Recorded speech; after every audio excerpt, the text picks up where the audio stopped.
remember Wicked? That Broadway show that took the world by storm by looking at a popular story and giving it a new point of view?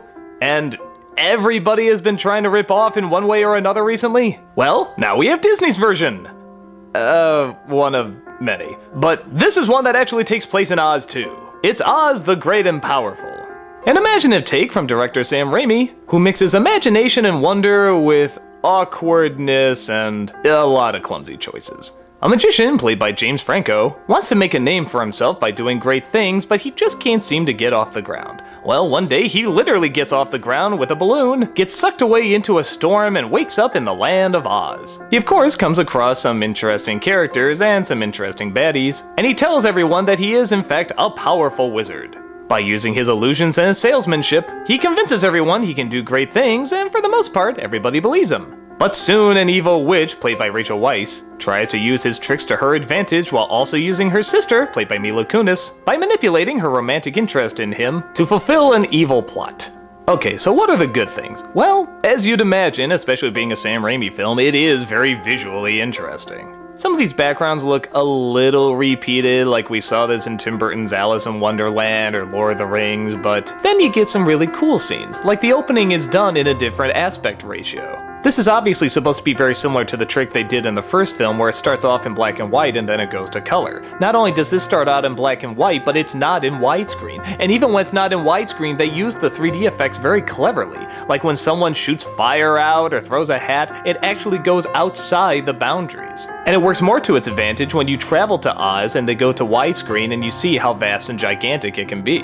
Sometimes, I have to admit, it does kind of capture the spirit of the original Wizard of Oz. There's a wonderful scene where he comes across this little China doll and tries to glue her back together. Everything about this scene is, for lack of a better word, magical. It's just a magical, wonderful little moment. The music, the pacing, the acting, the effects are unbelievable here. You really feel like this thing is alive. It's a really charming, tender moment that I really wish the rest of the film was like. But sadly, it isn't. It just kind of feels like some choices were made that shouldn't have been made. James Franco can be an unbelievably good actor, but he seems kind of miscast here. I feel like there should have been someone a little older or a little bit better at being a fast talker. He just kind of looks like a guy who's trying to play a con artist, not an actual con artist himself. The whole film, as you probably imagine, is building up to the classic liar revealed story, and I hate these stories. I think we're all so sick of it. I think we put up with it more if tons of creative stuff was coming, and yeah, there are some really creative scenes. But story-wise, it goes the route you think it's gonna go, and yeah, the whole time you're watching it, you're thinking, wasn't this done a lot better in Wicked? And speaking of which, let's get to the ultimate blunder in this movie, Mila Kunis as the Wicked Witch. Oh lord, this is a good actress, she can do good stuff, but this is completely the wrong choice.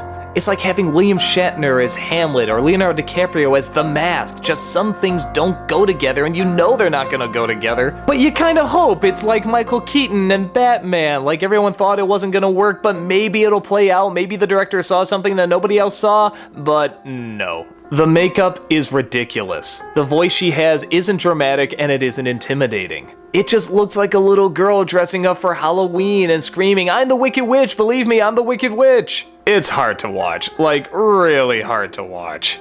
And like I said, this is a good actress, she has tons of other work to her credit, this just isn't gonna be one of them. The majority of feedback I hear on this movie is mostly really negative. Like, people not only dislike this movie, they hate it. They just thought it was the pits. While I think some scenes are, I can't quite go that far. The liar revealed story is painful, but the rest of the setup I thought was actually kind of clever. If given a little bit more focus and a few different choices made, I think this could have been actually a really good story and a downright really great film. But as is, kinda like the Spider-Man movies, they're well intended and creative and visually interesting, but they're just kind of awkward. The moments that work are really great moments, the ones that don't are just kind of uncomfortable. I guess I wasn't expecting that much. I mean, I wasn't especially excited for this movie, so maybe there wasn't as big a disappointment for me. I'm still glad I saw certain scenes. I like some of these creative characters. I like when they're flying in the bubbles. I like when he's putting the China doll back together. I like some of this imagery. But clearly some of these casting choices should have been moved around. Some of the dialogue could have been a lot more clever. The pacing in some moments could have been a little tighter, which leads to an obviously good intentioned, but still clumsy movie. If you're in the mood for some good visuals and a couple of nice scenes, I say this isn't that bad one to check out. But if you're in the mood for something that's much more complete and put together, I say you're probably gonna need a lot more glue.